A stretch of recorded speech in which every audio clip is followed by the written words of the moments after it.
The slap cracked through the room like lightning. Not loud, just sharp. Precise. A sound that sliced the air in the cramped supply tent where 40 sleep-deprived sailors stood shoulder to shoulder. Voices died. Boots froze mid-step. Even the humming generator outside seemed to stutter. Every eye snapped toward the source. Lieutenant Marcus Hale stood stiff, chest heaving, fingers still trembling from the strike he never should have thrown. And the woman he just slapped? She didn't flinch, didn't touch her cheek, didn't even blink. Her head turned back slowly. Controlled. Lethal in its calmness.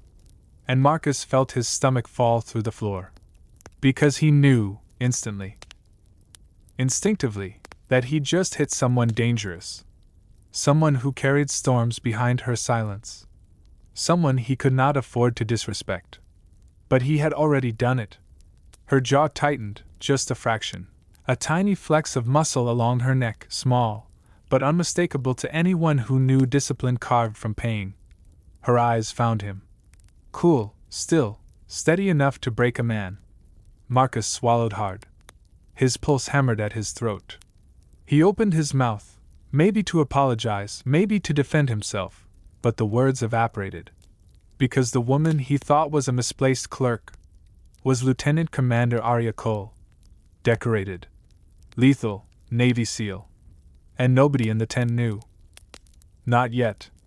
The chaos of the morning replayed in Marcus' mind like a crashing wave. Late shipments, broken radios, a surprise inspection, and 40 sailors with questions he didn't have time to answer.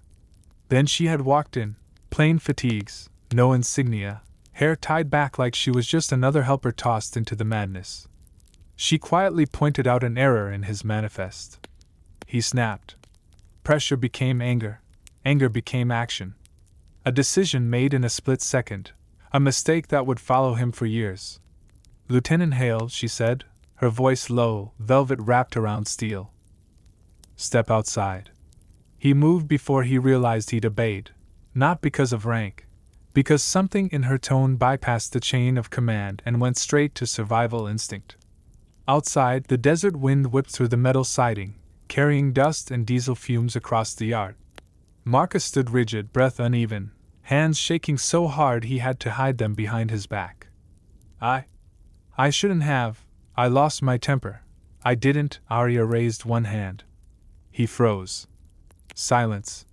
The word hit him harder than his own strike. You're responsible for 40 sailors today, she said. 40 people who rely on you for stability. For discipline. For strength.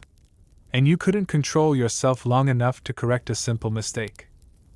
Marcus stared at the dirt beneath his boots, heat rising behind his eyes. Stress is not an excuse, she continued.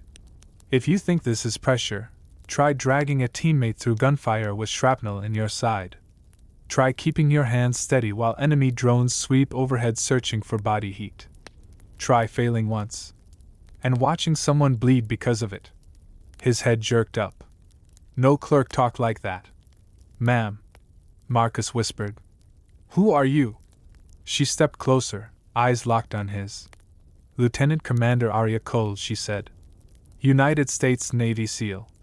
The world around him seemed to tilt. He'd struck a SEAL. Worse, he'd struck the officer sent to evaluate leadership across the base.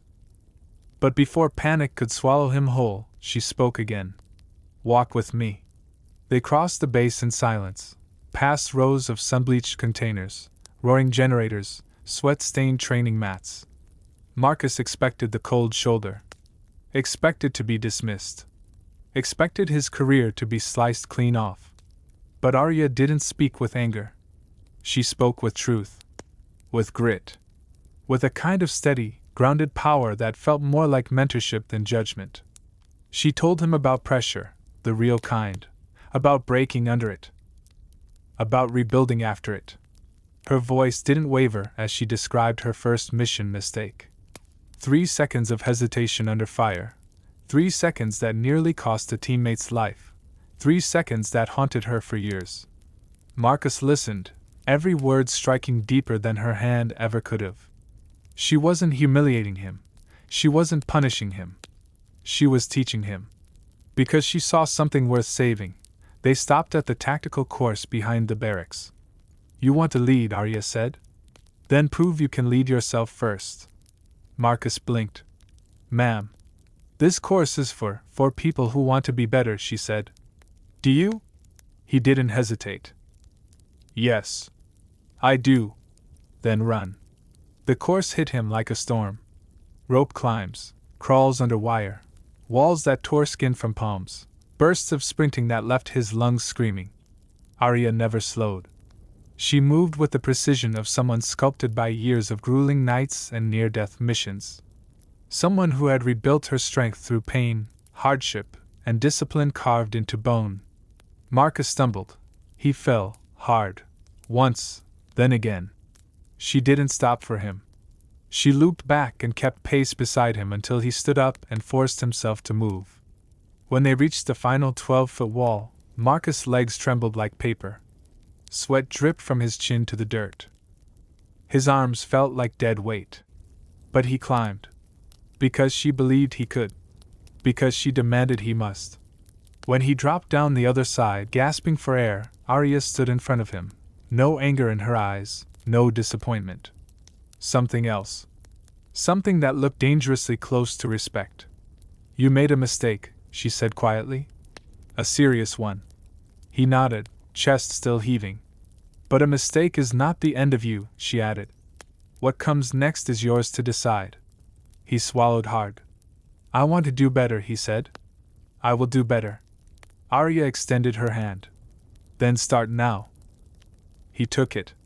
And for the first time since the slap, he felt a crack of light break through the weight crushing his chest. That afternoon Arya met with command. Her report was honest, sharp, unflinching. She included everything: the loss of control, the unacceptable strike. But she also included the run, the remorse, the grit, the potential. Marcus kept his command. But he didn't keep the man he was that morning. 2 months later, a nighttime emergency drill tore through the base, alarms blaring, red lights flashing, adrenaline flooding the air.